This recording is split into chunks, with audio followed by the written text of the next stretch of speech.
Namaste. Thank you for joining me again on another video. Today I'll be talking a little bit about karma and kind of trying to also incorporate a sort of a request, not really a request, but I was talking to my brother last night and I was asking him, what do you think it would be a good topic to discuss in one of my videos, and he suggested something to the effect of, you should kind of talk about people's actions and, how they basically should be judged, whether they're good actions or bad actions, and how if someone doesn't really expect you to do something, and then out of nowhere you do something good, that speaks for your character. Basically, that actions speak for your character. Actually, we'll kind of address that really quickly. First of all, from a Buddhist point of view, the Buddha basically said that, and my brother, I had already spoken to him, and it's not like he was looking for praise and glory and, try to, he's some kind of a hero or anything to that effect, but for those of you who might actually, want to sorry, I don't have a a tripod or anything to hold my phone up, so anyways, for those people who kind of are wondering about that too, like, we all want to hear something that's good, I did this good thing and, no one has thanked me for it, or, I'm not getting any, I haven't really been recognized for the things that I actually have done, and, just something that people want to hear good things about them, and just to thank you, or, thank you for your time, or, just kind of basically to be recognized for what you've done. And it is interesting how when we do something kind for people, it doesn't really last very long sometimes. It's kind of like, thank you very much, and then it's, kind of over.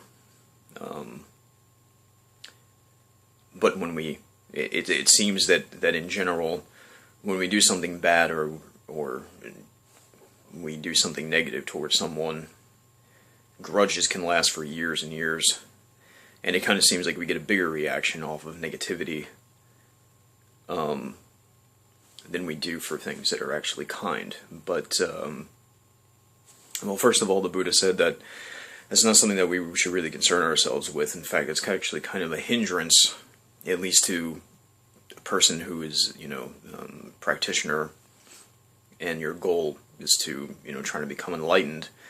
That has something to do with identity view. I want to hear good things. I want to be praised and all that kind of stuff. But the Buddha basically said that looking for praise is sort of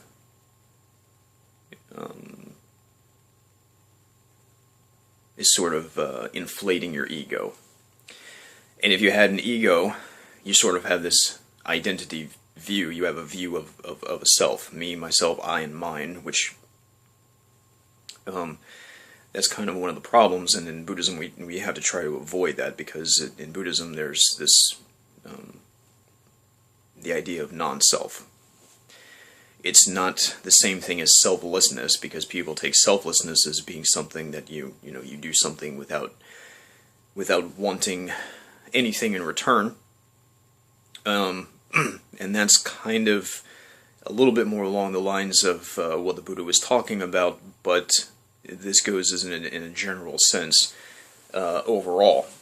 Because if one of the differences is that you could be selfless, and it's kind of like, I have this idea in my mind, I'm having good thoughts about someone, and I want to do something good for them, and say that you give them a present, a gift. It could be on a holiday or just randomly, it doesn't really matter. You give someone something out of the kindness of your own heart, But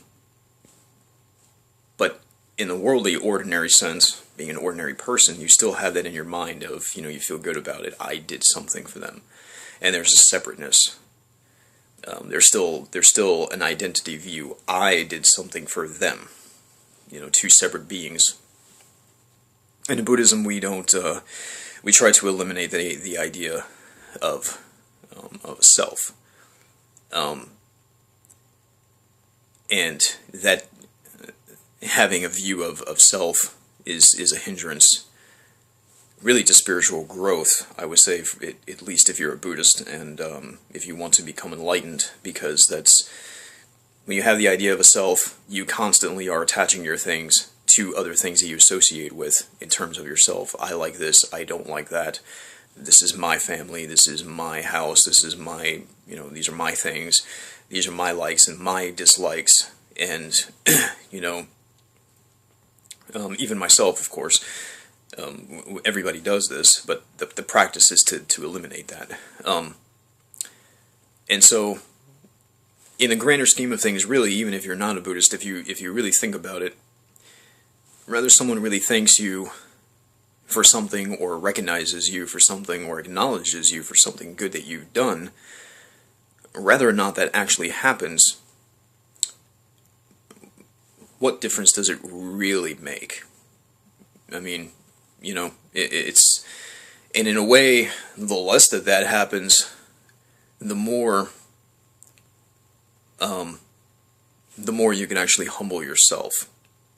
And I only have a few minutes left because I'm trying to keep this short. In a karmic sense, karma, you will be rewarded for the good things that you have done anyway. When you have intention, in short, and I might make another video about karma specifically more in much more detail, but in short, karma is just your intentions of doing something. If you have the intention of doing something good and kind for someone else, when conditions meet each other in events, in terms of karma, is like a seed. You plant the seed in your mind, and if you water that, things take place, and causes and conditions, and that fruit ripens. And from that point, it's kind of like you don't really need to worry about it, because it just happens when it happens. Kind of like in nature, you plant you plant seeds, and if you want to try to grow a garden, not every type of flower, plant, and tree will it's not guaranteed that all of them will grow, and not every kind of seed, every type of seed grows exactly at the same speed and the same rate. Even if you plant the same exact kind of flowers at the same exact time, one of them might bloom a little bit faster, some of them might not bloom at all, some of them kind of might do this at the same time, but anyway, that's kind of what karma is. Everything kind of takes place in its own way, and and everything that happens is from intention. If you get behind the wheel of your car, you don't have the intention of killing insects. Insects are hitting your windshield to their doom, ultimately. It's not your intention to kill insects. Obviously, there's easier ways to do that. In the same exact way, if you get in your car and you're very careful, and you accidentally hit a small child who runs across the street, and you had obviously you didn't have any intentions of that happening, a worldly karmic reaction would kind of be like the parents might actually come out, and maybe the child's father might, beat you up. Obviously, you might go to court and they might sue you and all that kind of thing. That's not really karma from a karmic sense, in terms of something that's going to affect your life. Rather in this lifetime or another lifetime, it's not something that's going to carry over at all in a grander scheme of things, in a karmic sense, because it wasn't your intention to do that, so you don't really have to worry about it. But if you had the intention of doing that, not only do you chase facing the consequences from a worldly point of view, and you end up going to prison if it was your intention to run over somebody. But you're also going to have to face that consequence, possibly in this lifetime or maybe another lifetime. So maybe sometime in the future, because of murdering a small child,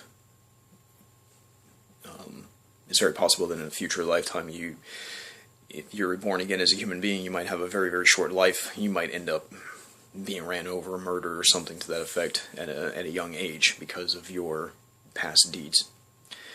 So there's two different things. There's worldly karma, consequences and actions and all of that, and there's the karma in the sense of the things that are actually going to take place in the future that have nothing to do with, worldly, people choosing to do something to you because you did something.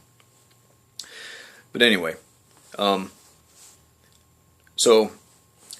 hopefully that kind of answers the questions about karma in general, and don't worry too much about, being recognized for things, and don't really worry about too much about if people blame you.